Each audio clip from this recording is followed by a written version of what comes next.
Assalamualaikum warahmatullahi wabarakatuh.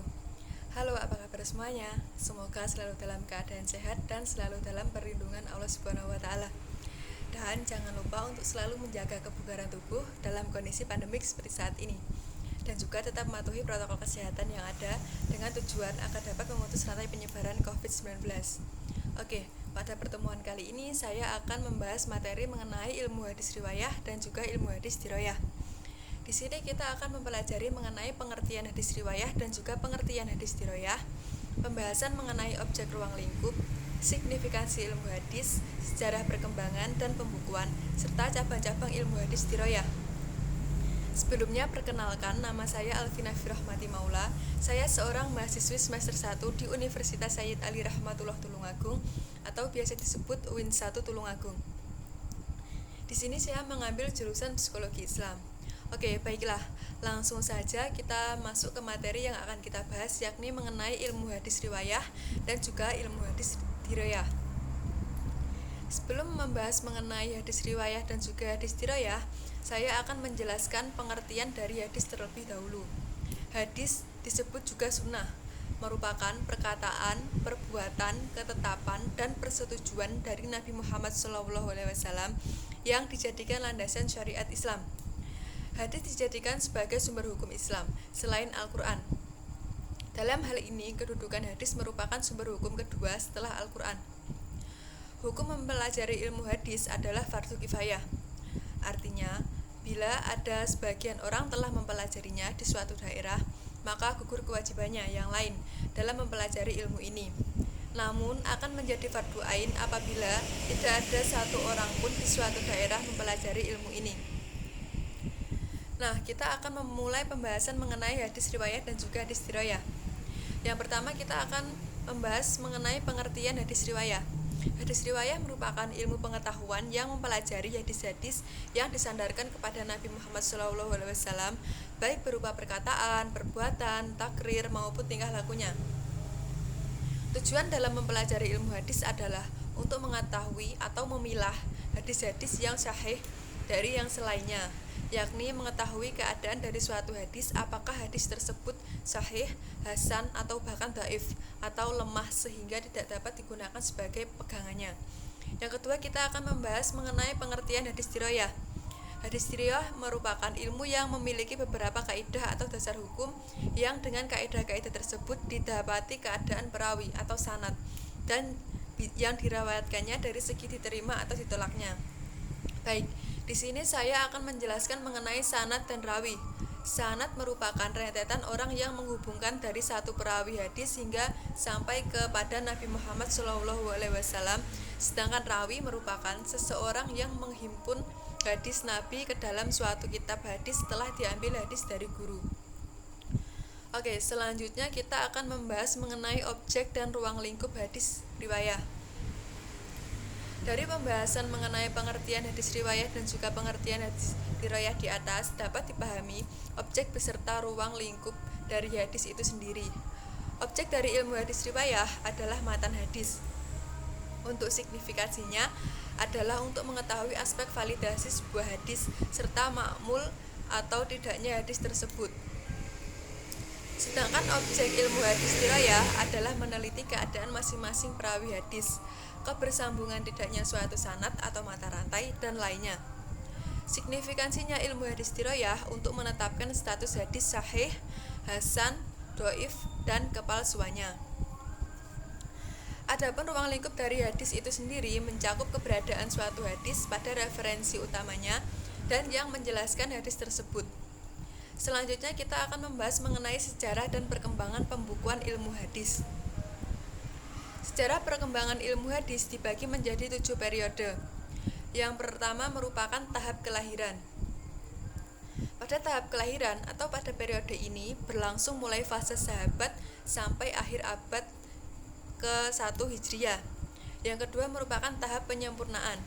Pada periode ini berlangsung dari abad kedua sampai awal abad ketiga Hijriah. Yang ketiga merupakan tahap pembukuan ilmu hadis secara terpisah. Pada periode ini berlangsung sejak abad ketiga sampai pertengahan abad keempat Hijriah. Yang keempat merupakan tahap penyusunan kitab-kitab induk ulum al-hadis dan penyebarannya. Pada fase ini bermula pada pertengahan abad keempat sampai awal abad ke-7 Hijriah. Yang kelima merupakan tahap kematangan dan penyempurnaan pembukuan ulum al-hadis. Pada tahap kelima atau pada tahap periode ini dimulai pada abad ke-7 sampai awal abad ke-10 Hijriah. Yang keenam merupakan tahap kebekuan dan kejumuhan. Pada periode ini dimulai pada abad ke-10 sampai pada abad menjelang permulaan abad ke-14 Hijriah. Yang ketujuh merupakan tahap kebangkitan kedua. Dalam periode ini dimulai sekitar abad ke-14 Hijriah atau periode modern. Dalam periode modern atau tahap kebangkitan kedua ini, umat Islam bangkit untuk melakukan kajian-kajian yang eksistensinya sunnah. Hal ini dilakukan berdasarkan sejumlah kekhawatiran, yaitu implikasi persentuhan antara dunia Islam dengan dunia Timur dan dunia Barat.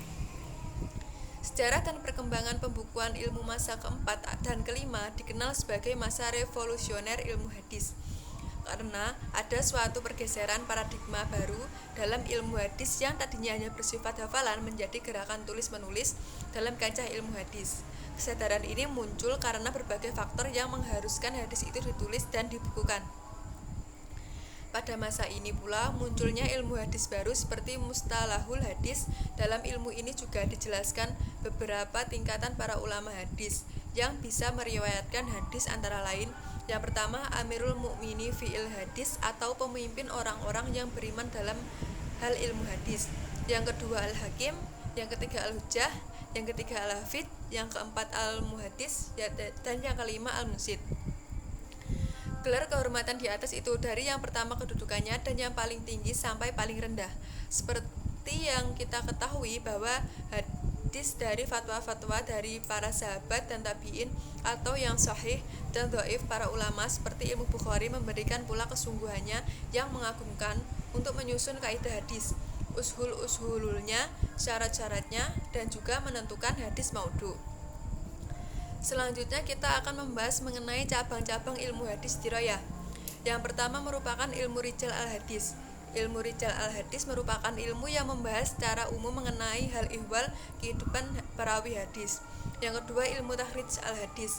Ilmu takhrij al-hadis merupakan ilmu yang mempelajari tentang keadaan perawi dari data kelahiran, silsilah keturunan, guru, murid, dan jumlah hadis yang diriwayatkan.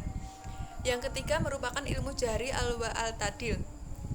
Ilmu jari wa al-ta'dil merupakan ilmu yang membahas para perawi dari segi yang dapat menunjukkan keadaan mereka, baik mencatatkan atau membersihkan mereka dengan ungkapan tertentu.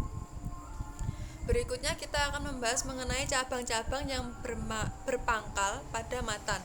Antara lain, yang pertama, ilmu ghoribil hadis.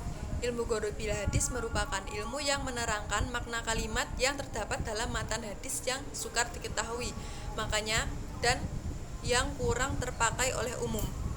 Yang kedua merupakan ilmu asbabi wurudil hadis. Secara sederhana dapat diartikan bahwa asbabul wurud adalah sebab-sebab datangnya sesuatu. Karena istilah tersebut biasa dipakai dalam diskursus ilmu hadis, maka asbabul wurud biasanya diartikan sebagai sebab-sebab atau latar belakang munculnya suatu hadis. Yang ketiga merupakan ilmu tawarikhil wutun. Ilmu tawarikhul wutun adalah salah satu disiplin ilmu hadis yang kajiannya berkaitan dengan aspek historis sebuah hadis. Yang keempat merupakan ilmu nasih wa mansuh. Ilmu nasih wa mansuh hadis adalah ilmu pengetahuan yang membahas tentang hadis yang datang kemudian sebagai penghapus terhadap ketentuan hukum yang berlawanan dengan kandungan hadis yang datang lebih dahulu.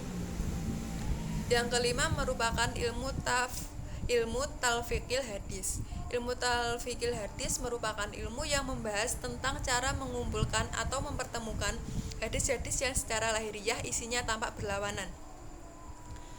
Oke, itulah pembahasan materi kali ini dari saya mengenai ilmu hadis riwayah dan juga ilmu hadis dirayah. Dari pembahasan materi ini semoga dapat bermanfaat dan dapat menambah wawasan baru bagi kita semua dan bagi para pendengarnya. Demikianlah beberapa materi yang dapat saya sampaikan mengenai hadis riwayah dan juga hadis dirayah. Jika ada kekurangan dan juga ada salah kata dari saya mohon maaf yang sebesar-besarnya.